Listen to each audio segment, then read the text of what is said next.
Assalamualaikum warahmatullahi wabarakatuh. Hai teman-teman, berjumpa lagi bersama saya Nurul Aziza dari Bimbingan Hikmahan Islam Fakultas Usuluddin Adab dan Dakwah IAIN Ponorogo.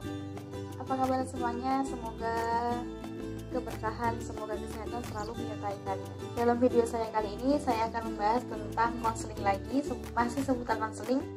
Saya akan menjelaskan atau memaparkan sepemahaman saya tentang logoterapi, teknik yang digunakan untuk kesembuhan klien, seperti itu.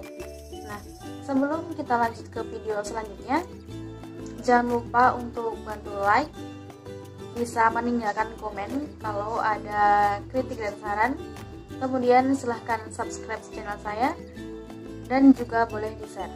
Langsung saja kita akan bahas dan kita akan korek lagi tentang logoterapi. Apa sih logoterapi itu? Silahkan simak video saya. Logoterapi sendiri adalah sebuah teknik yang digunakan untuk kesembuhan klien, di mana logoterapi ini dicetuskan oleh Viktor E. Frankl. Nanti silahkan lihat artikel-artikel tentang Viktor E. Frankl, pasti akan keluar yang namanya logoterapi. Logoterapi sendiri itu didasarkan pada upaya memfokuskan klien kepada dirinya sendiri, ke sebuah penerimaan dan pengenalan dirinya untuk menggali atau mengetahui kebermaknaan hidupnya kembali. Konseling logoterapi ini biasanya digunakan untuk seorang yang merasa hidupnya itu sudah tidak bermakna lagi, mungkin karena faktor dari luar atau faktor dari dirinya sendiri. Logoterapi ini biasanya digunakan oleh seorang lansia atau kalangan lansia karena dia mengalami kebingungan atau dia mengalami hidupnya itu sudah tidak bermakna lagi. Yang kedua, itu biasanya digunakan oleh seseorang yang kehilangan, entah itu kehilangan orang yang sangat baik dalam hidupnya, atau mungkin kehilangan kekasihnya, atau mungkin kehilangan keluarga.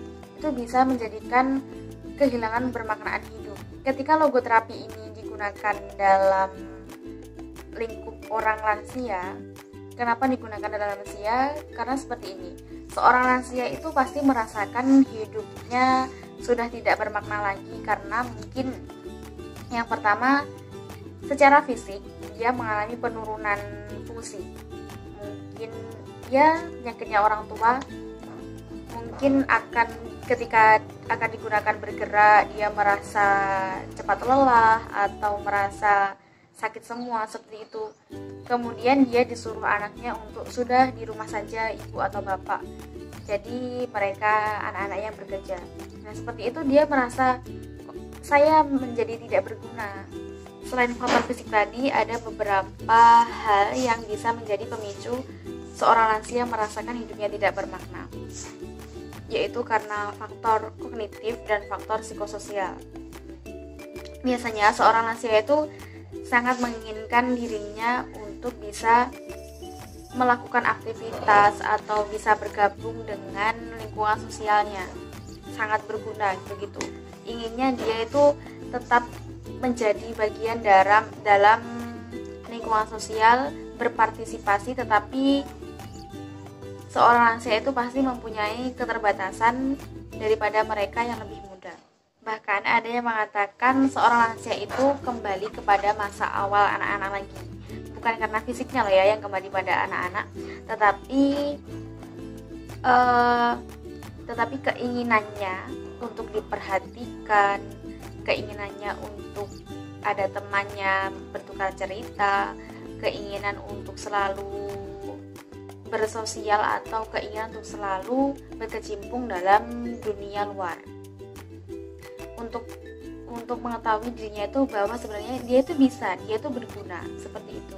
Kalau dikaitkan dengan permasalahan yang lain selain lansia, itu bisa digunakan, logoterapi bisa digunakan kepada seseorang yang mengalami ketidakbermaknaan hidupnya setelah kehilangan seseorang yang sangat berarti dalam hidupnya. Contohnya ketika ada seseorang yang baru saja ditinggal oleh pasangannya, kemudian dia merasa down, dia merasa kehilangan sekali tentang orang yang sangat disayanginya, mungkin orang yang sangat dicintainya.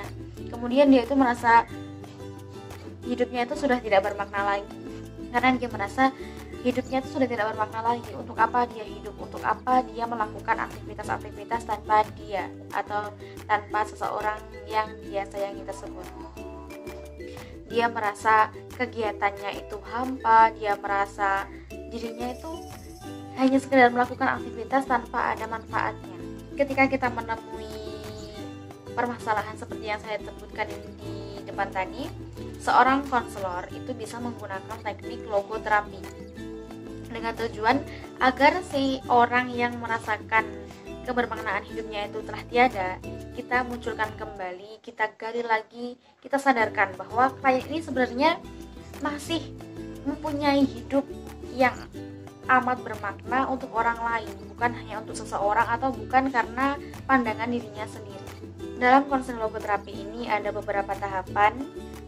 Yang pertama adalah distance from symptom, yaitu menyadarkan subjek bahwa dirinya tidak bermakna itu bukan karena dirinya sendiri yang identik tidak bermakna, tetapi karena kondisi yang dialami itu menjadikan dirinya tidak bermakna. Dan kondisi tidak bermakna itu tadi, atau perasaan tidak bermaknanya itu tadi, bisa dikendalikan. Jadi apa yang dialami oleh si klien ini bukan merupakan sebuah kodratnya tidak bermakna, tetapi karena kondisi dia kehilangan seseorang, kondisi dia karena mengalami lansia, itu menjadi sebuah pemicu dia tidak merasakan hidupnya itu bermakna, dan itu merupakan sebuah kondisi bisa dikendalikan. Tahap yang kedua adalah modifikasi sikap. Modifikasi sikap itu merupakan sebuah pandangan baru atas dirinya dan kondisinya untuk menentukan makna baru untuk tujuan hidupnya. Jadi dia harus menemukan makna baru atau menemukan sesuatu yang baru dalam hidupnya untuk dia itu jadikan pegangan bahwa dia itu bisa berubah. Sebenarnya saya ini bukan orang yang tidak bermakna, tapi saya adalah orang bermakna dan saya bisa melakukan sesuatu yang bermanfaat bagi orang lain. Langkah yang ketiga adalah pengurangan gejala tidak bermaknaan hidup dengan derefleksi, yaitu dengan merefleksikan bahwa dirinya itu sebenarnya mempunyai tujuan hidup dan dia mampu untuk bermakna. Selanjutnya ada orientasi tentang kebermaknaan hidup atau orientasi terhadap makna sendiri. Nah, seseorang ini bisa melakukan aktivitas ke dunia luar atau melakukan aktivitas baru dalam hidupnya, dalam kesehariannya, entah itu dalam rumah atau di luar rumah, dan kemudian aktivitas itu kita tuntut untuk terus-menerus dilakukan agar dia itu tidak selalu terpicu dalam pikiran tidak bermakna itu, tetapi berpikiran tentang berfokus kepada hal baru yang akan ia kerjakan.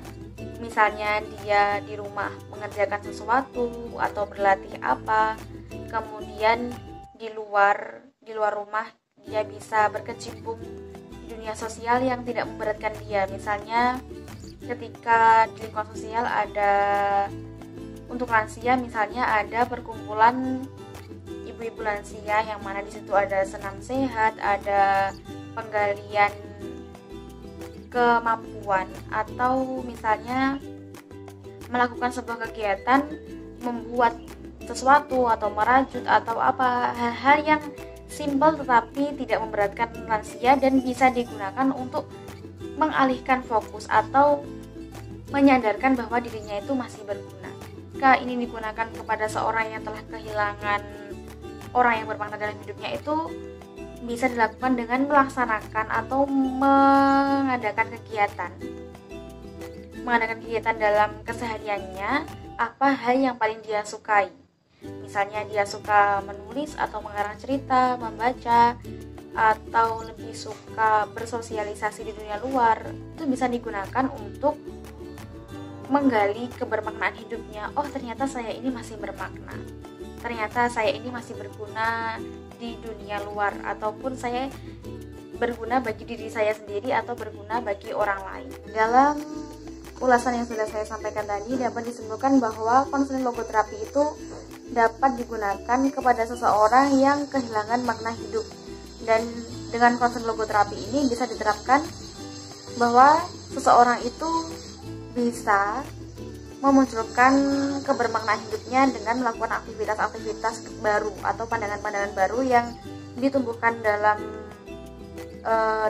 hidupnya, kemudian dia bisa merasakan kebermaknaan hidupnya kembali. Cukup sekian video dari saya. Apabila ada kurang lebihnya, saya mohon maaf. Silahkan tinggalkan kritik dan saran. Saya juga masih belajar. Salam konselor. Wassalamualaikum warahmatullahi wabarakatuh.